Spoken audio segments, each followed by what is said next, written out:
Namaskar and very warm welcome to Study IQ. I am Prashant Mavani. I hope you all are doing good. How to be happy? A question that most of us ask ourselves, and most of the things that we do in our life is to be happy, isn't it? And a very simple decision that you can take every morning is to decide that you are in a good mood. It's all about taking a conscious decision, conscious effort. And don't worry about it if you forget this thing, because being or not taking this sort of conscious efforts and decisions, it's not part of our habit, so we will forget it. But be gentle with yourself and compliment yourself, and whenever possible, just remember this thing and decide that every morning, right, you are in a good mood, and you will see the change. With this difference, StudyIQ provides pen drive and tablet courses for various different exams. From tomorrow, that is 25th, we are going to offer a bit of discount on our pen drive and tablet courses. So make sure you check out StudyIQ.com to know more about it. Now, the first item that we have is one of the most important articles that we find in today's The Hindu newspaper. It is about India and Iran's relationship. The name is Adopting a Wait and Watch Approach. Now let's start with background information. I'm sure you know that the relationship between these two countries are 2000 years old. If you study on when you will study this history of India, you will find many writers and many important people. They have arrived in India from Iran. We talked about this Parsi, we talked about Zoroaster, right, and one of the most important thing, or why the relationship between India and Iran are 2000 years old, because of proximity and this land route, right? One interesting thing about Indian history, or whenever you go through Indian history, if you analyze it, you will find one thing, that it's not this waterways, right? Later on during this colonial period, this Portuguese came from waterways. Apart from that, everyone who has entered India have used this northwestern route, because coming from this crossing Himalayas was nearly impossible at that point of time. So this was the best route. So geography played a very important role, basically. Now, after independence of our country, what we find back in 1950s, that Iran was tilted towards USA. Yes, it may sound strange, but if you go back to the history of Iran and USA, then it was USA who started supplying this nuclear technology to Iran, right? We are talking about 50s, era of 50s, and at this point of time, this Cold War situation or Cold War thing was going on, and India adopted this non-aligned movement. So we were not tilted towards USA, neither Russia, but because of this socialism, we were a bit inclined towards USSR. When I say Russia, I'm talking about USSR. But then as well, we were, you can say, we were for this non-aligned movement, and Jawaharlal Nehru was one of the most, you can say, important and founding leader of this non-aligned movement. So naturally, Iran was not that much inclined towards India, so relationship were not that good. Then later on, what happened is back in 1979, this Iranian revolution took place, and since then, this relationship between USA and Iran they were basically destroyed after this 1979 revolution, because the embassy was attacked and things like that. So this puppet king that was there in Iran, he left, or he was found in USA, and then the people of Iran realized that this whole country was basically run by this puppet king, and basically these operators were people in Washington. So since then, relationship has been, you can say, they are getting worse, or all these problems of this nuclear deals and this sanctions and other things. I'm sure you know about this, a little bit of background information regarding this Iran and USA's relationship. Now, after 1979, Iran was pro-Pakistan. So again, relationship between these two countries were not that good. Then later on, when this Taliban issue started surging in Afghanistan at that point of time. Russia, then India and Iran, right? Together we started this Northern Alliance, and since then we saw a little bit of this proximity between, or you can say this relationship, or this gap that was there between India and Iran, or started narrowing. In 2003, President of Iran was in our country for this Republic Day parade, and he was our guest. And at that point of time, later on, back in 2003, we declared this together, this Chabahar port construction, and how it can help Afghanistan and other things. So this was declared, but just after this Chabahar declaration, we saw this Bush administration of USA. They declared this Iran as an axis of evil, and then again this severity started taking place between, or this relationship between became more, you can say, they were in bitter, you can say, state, but now aggression was visible when we see this relationship between USA and Iran. I'm talking about post 2003 era. And after that, this president of Iran started this nuclear program, right? And program was started for building weapons and things like that.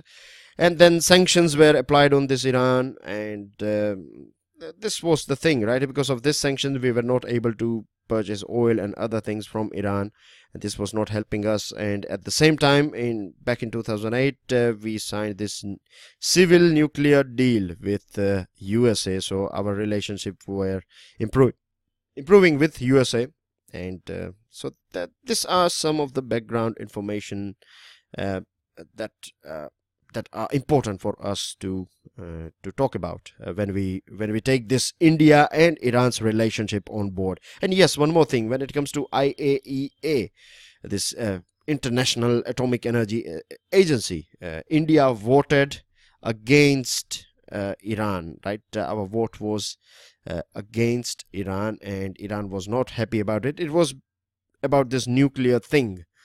This is one of the main reasons why it took so many years for both these countries to get on board. And we were preoccupied with things going on in our neighborhood.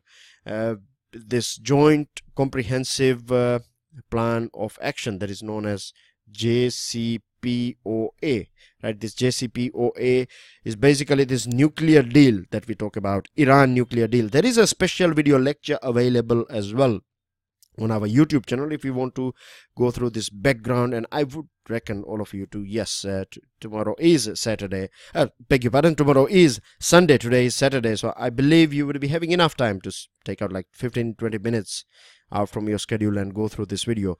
So this will provide you this background information and what this nuclear deal is all about and future, and we have critically analyzed, in fact, this whole thing, this nuclear deal, or this JCPOA. Now, preoccupations in terms of India, we know this rising China is a big problem for us, and then all these problems going on in different SAARC countries. And I'm talking about these things, right? This rising China, you know, it's not something new. From last many years, we are occupied with this thing. Then the SAARC nations as well facing problems. Pakistan being the number one, you can say, hurdle for India when it comes to SAARC, and then a relationship between India and Pakistan. Problems with these two countries are affecting this whole SAARC group, and we were engaged with, or our main focus was this bits, right? SAARC and China, and for this Iran, it was, you can say, it was occupied with this JCPOA back in Obama's time. This deal was signed between this P5+1. I have provided a picture here as well. You can see these countries, right? They are a permanent member of United Nations Security Council. Then you have +1, that is your Germany, and then you have this Iran. So this is an international deal, right? It's not a deal between only these countries. I must clarify this thing to you here. And now we saw Mr. Trump coming into power, right? It was Obama who was very keen. He, in fact, invested his personal energy in ensuring that this JCPOA is success. But as soon as Mr. Trump came in, he said that he is going to be, he has openly opposed this thing. And recently, if you see the recent happenings in USA, he has also this means basically you have to renew this JCPOA every 120 days, right? In USA, this is how it works in USA. So you have to renew this thing, and the president is empowered to do this thing. So in January, when he renewed this JCPOA, he said, Mr. Trump said that this is the last time he was extending it. And if you want to sort this thing out, then you have to have a discussion with both these countries, this Iran and USA. They have to get on board and discuss this whole JCPOA with each other. But I don't think so that is possible in this short period of time. So we are going to see more troubles in near future because of this President Trump, or you can say because of United States of America. Now, the good thing about this JCPOA or this nuclear deal was that it eased sanctions. Iran was under many sanctions. The sanctions by United Nations as well as USA has its own. USA has imposed multiple and often overlapping sanctions on Iran. So the sanctions were eased during Barack Obama's period of USA sanctions as well as this United Nations sanctions. So India started developing or importing this oil, and Chabahar development basically was reactivated, and things were running smooth. Then we saw this President Trump, and now Iran is not happy with this stand taken by USA. Iran has said and argued many times, and during his interaction with Narendra Modi and during this joint conference as well, Iran has said that as per IAEA, we have fulfilled all necessary things, right?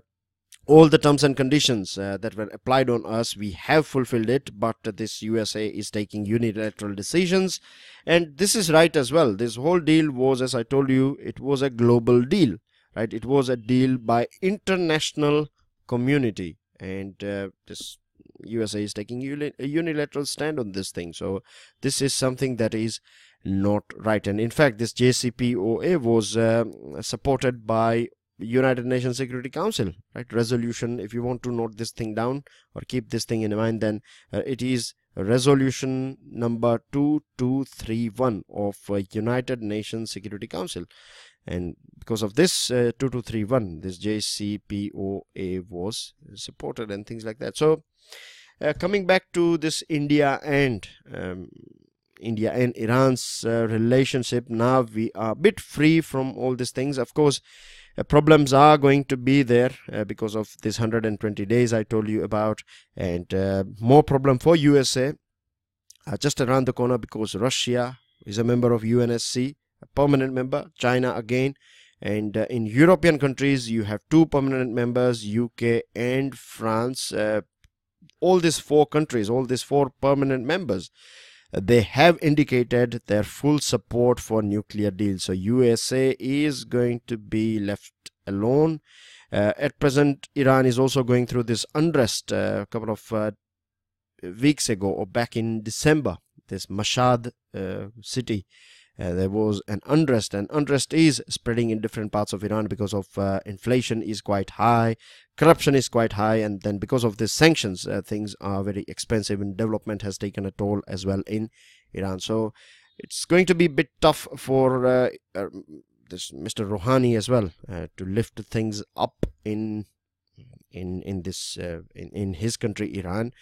And this is one of the reasons why we this diplo hugs, you know, this is a way of greeting people. This is how Modi rolls, right? So he has not given any diplomatic hugs to Hassan Rohani, and we have signed 9 MOUs. Last Sunday we talked about this thing in detail, this Farzad B gas line and Chabahar free trade zone, and we are going to build some factories in this free trade zone and things like that.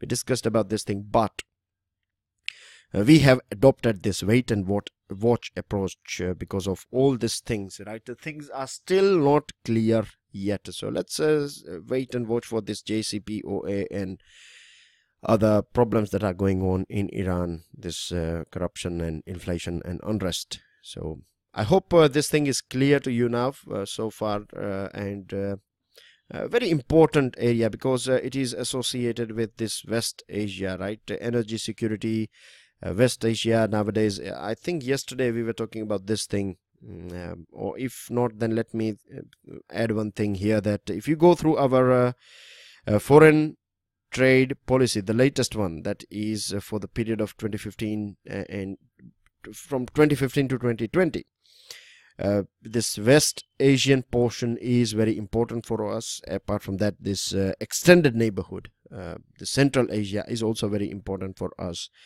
So this is a very important area in terms of our foreign trade policy. So India and Iran's relationship are very important for us to understand. With this, we have one, grid stability is the key. It is an article about this energy, right? And it is basically talking about this grid stability.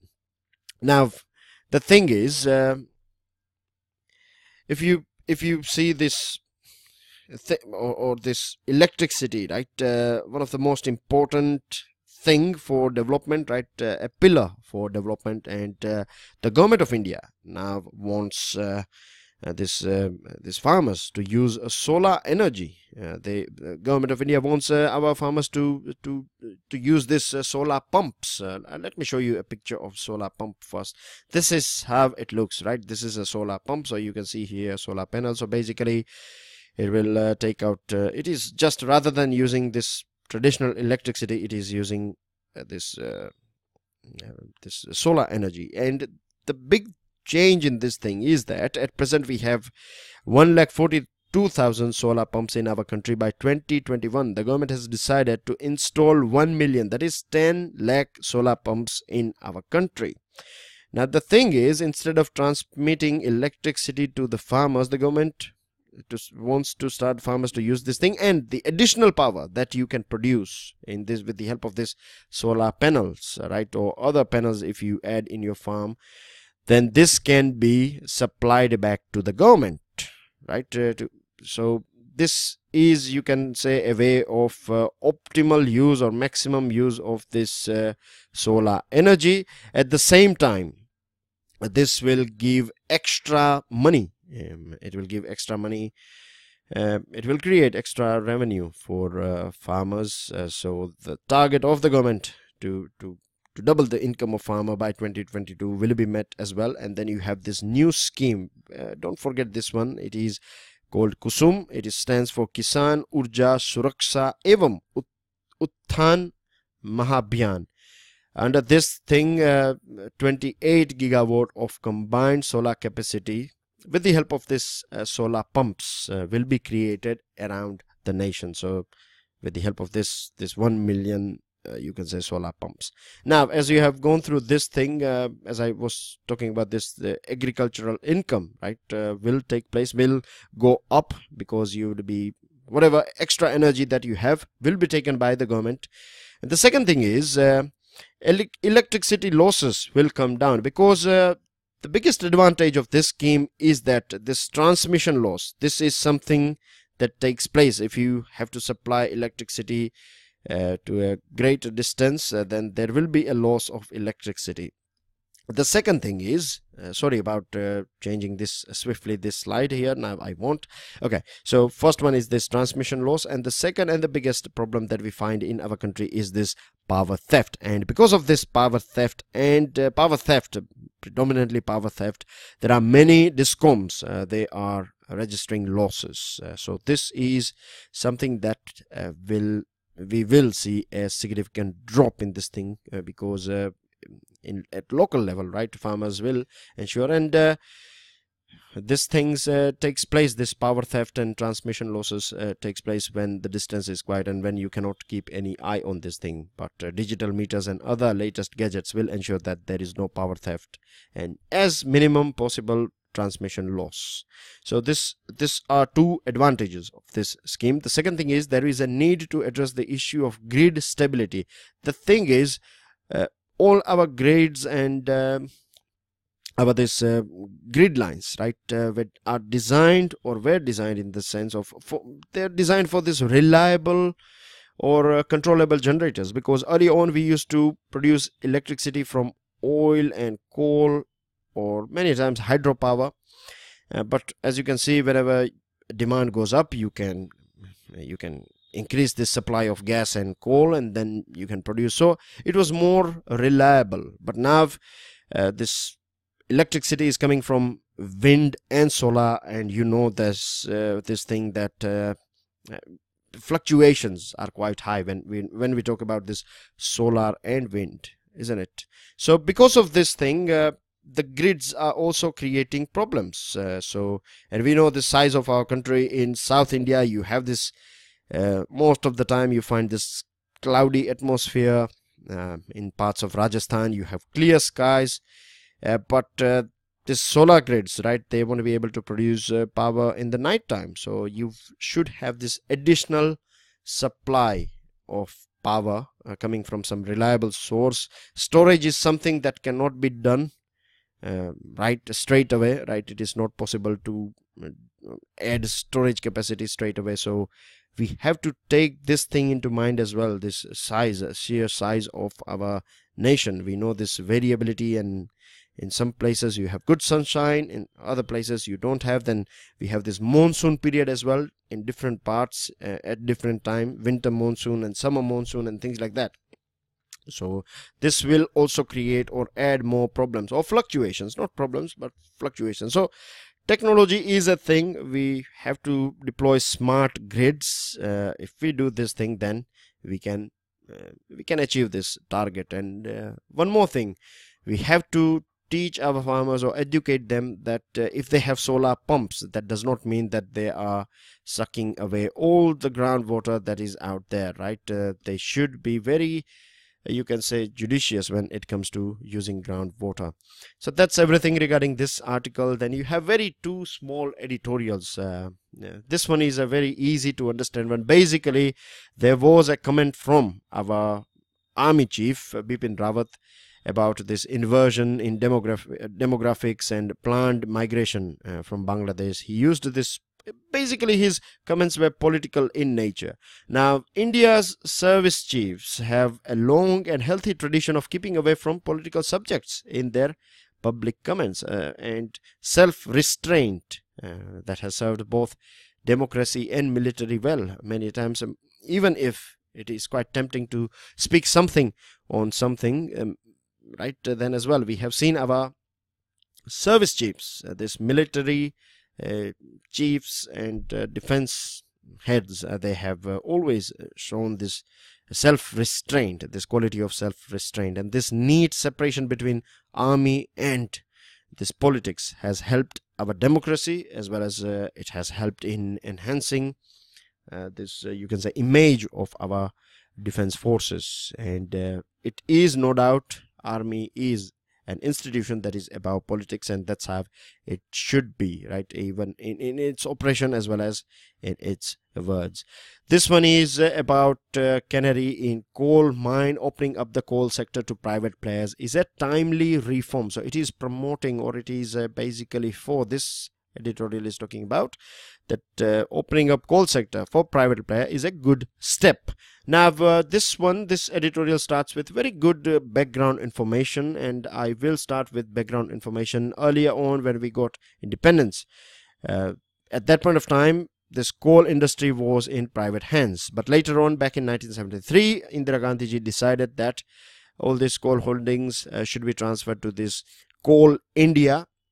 And one of the main reasons was, at that point of time, we saw a little bit of industries taking place, and the power need was increasing, new technologies were coming in and things like that. And of course, we were always this was our aspiration, and it is even today as well, to develop our country. So to meet this power needs, it was decided that this coal mines should be nationalized. Now Coal India, right, at present, if you see, then this Coal India accounts for 80% of coals of this coal supply, right? Country's coal supply is in 80%. So you can say that it has a monopoly, right? And one more figure that I would like to give here to you guys is that see, even today we are highly dependent on this coal for power generation. And don't forget this figure, 70%, right? 70% of our electricity is, or you can say the share of coal in electricity production is 70%. Very important figure here. Many times you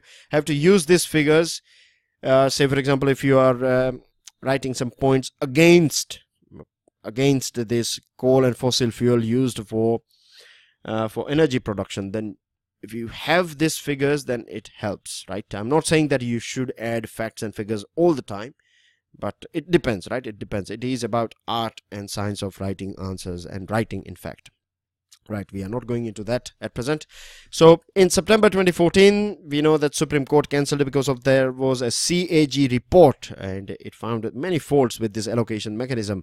Then this government came in, Modi government came in, they came out with this ordinance, and new rules were decided. Ordinance was brought in quickly, and a transparent auction process was evolved for the affected mines, benefiting from the lessons, because we learned many things from this telecom spectrum allocation as well. So all the lessons that were learned from this telecom spectrum allocation mess were taken into mind or on board, and then we designed this new coal allocation thing, and it is much fair now, it is much transparent now, and it is about boosting our energy security. And even though we are importing huge amount of coal from abroad as well, because of low quality of coal, and now, as you know, these private players are again back in business, we have to ensure that we are not handing over those coal mines which are rejected or in which Coal India is not interested. We have to provide good quality mines, or those mines in which you find good quality of coal, so that private players, right, they are more efficient in taking out coals when you compare it with our public sector. So this competition is going to be healthy for this coal industry. And one more thing, this miners' safety is a big thing, because many times we find these miners, right, they die and their health is affected. So their safety should be upgraded as well. This is the need of the hour. That's everything that we have got in this article section. Now we're heading towards a news item very quickly. You can see here the CCTV footage thing, this Delhi Chief Secretary's assault case. See here the chief ministers, right? This is a statement that I watched last night as well in news channel, that this officer in charge of this investigation said that this whole cameras were 40 minutes, to be precise, 40 minutes and 43 seconds behind the schedule. Can you imagine? This is the security, you can say, quality of Chief Minister of Delhi. Very sad. You have this USA, right? It has tightened H1B approval process. IT firms are a bit worried about it. Just keep this thing in mind. This is a very important, H1B visa is important for our country. It is important for US as well, but this tightening thing is not going to help us. Justin Trudeau has indicated that he is going to go for, or he will, or in fact he has approved a thorough investigation regarding this Jaspal Atwal's presence. And this means the lesson that we want to pass, or the message that India wanted to pass to this Canada regarding this Khalistan issue is loud and clear now. And this is one of the main reasons why Justin Trudeau decided to meet this or to visit different parts of our country, so that he can sense, or he can have a first-hand experience regarding the vibe or the opinion of the people of our country. And then he met the top leaders like Prime Minister and President. So things are a bit clear now. If you go back in history as well, then Canada is not, you can say, an active player when it comes to geopolitics, right? Energy security, in that term, it is important. In terms of Indian diaspora, it is important, but you see big gaps, right? 30-40 years gaps when you see this reciprocal visits taking place between their Prime Minister and our Prime Minister and things like that. So far so good. As you know now, regular students, I'm sure you would be aware about this thing, that in near future, maybe Monday or Tuesday, we don't know, next week, we will find some good editorials and articles on India-Canada's relationship. So let's wait for that. NIA has sought help of Interpol regarding this Pak diplomat who is in fact associated with this terror plots. You have this government, Lokpal is still not appointed. It was this act came in back in 2013. There was an issue regarding this committee, selection committee. So go through this one and you will find out about all this importance of Lokpal and why it was in limbo for a very long period of time. Then you have this Financial Task Force, FATF, and remember you have this 4 nominating countries here: USA, UK, Germany and France. And the thing is, they have again, means they are for this cornering Pakistan or keeping Pakistan in this watch list for terror financing. It was earlier on as well under this list between 2012 and 2015. But Pakistan is something that is not ready to learn any lessons. Retiring judge Amitabh Roy has said that this fractures that we see in Supreme Court, this is not something that is going to be helpful, and he also requested all his brother and sister judges that they should work together, or else people will lose faith in highest judiciary. This is about Tapi. Tapi is not a river that we are talking about. Tapi stands for this Turkmenistan, Afghanistan, Pakistan and India. These 4 countries, and a pipeline that will provide gas from Turkmenistan to all these 3 different countries. So this is going to be 1840 kilometer pipeline, and we are going to this natural gas that you find in. So hopefully it will start in 2020. Pakistan and India's relationship again created a bit of problem. This is about coral reefs in the last page as well. This is about acidification of the ocean that is damaging coral reefs. So keep this thing in mind as well. Apart from temperature, pollution and overfishing, you have this acidification as well. And in the last page, this life page or back page, you find a couple of articles regarding historic findings. If you have time, then go through it. It is about painting and Neanderthals and things like that. Now let me analyze your answer. I'm talking about the day before yesterday's answer, this remittance question and West Asia. Many of you have started with historical connection, so it's a good point, no doubt. Very good way of presenting how there is a sort of ancient tie. So you have this base, all you have to do is add value or refresh this base or build more steps on this base. So good thing. The other thing is, some of you have talked about this soft skills, very important one. I don't agree with that we don't or we lack soft skills. No, that is not right. The thing is, of course, you have this, you can say there is a room for growth. So yes, we can add a bit more soft skills and we can train our people for soft skills. Apart from that, your answers are quite good, but I would like to add a couple of points here, right?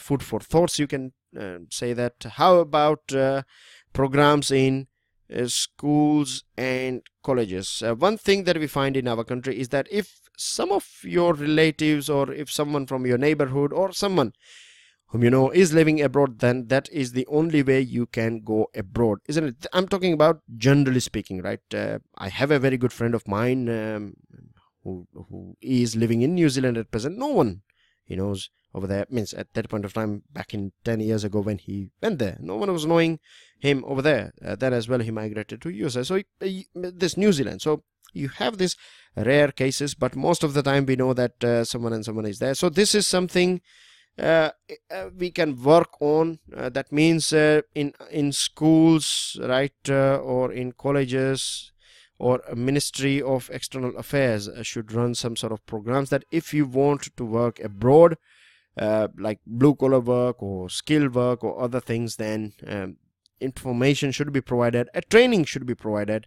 And one of the most important thing is in schools and colleges as well, right? When they teach you this import and export, if you are from commerce background, then they teach you that you have this subject, import export, or you learn about import export. So this cultural touch should also be provided, right? We should not rely on market information. MEA would be having better information and proper methods, or you can say proper channel through which if people can learn about the culture, like if you are going to Saudi Arabia, say for example, then what are the rules and regulations over there, what are the things that you can do and things that you are not allowed to do, and things like that will help a lot. And then you have this wonderful opportunities over there. You know this, they are migrating now from this oil, or relying too much on oil is not what they want, this West Asian countries. Yesterday we were talking about this thing. I told you, try to relate this thing. Remember, they want to develop this art schools, and they want to develop this entertainment industry and things like that. So we can do that. We can provide teachers over there, right? Because if they want to do this, means now if they want to improve their education system, then they would need help of teachers, good teachers. So India can provide that thing. So there are many, like India can play a guru's role, to be in a nutshell, I can say that, and I'm sure you understand when I say this guru's role. So this is something that India can play. So a very big market is out there in West Asia when it comes to this thing. I have a question for you here. Please go through it. That's everything that we have got in today's discussion, and I'll see you all soon. Till then, enjoy your studies. Jai Hind.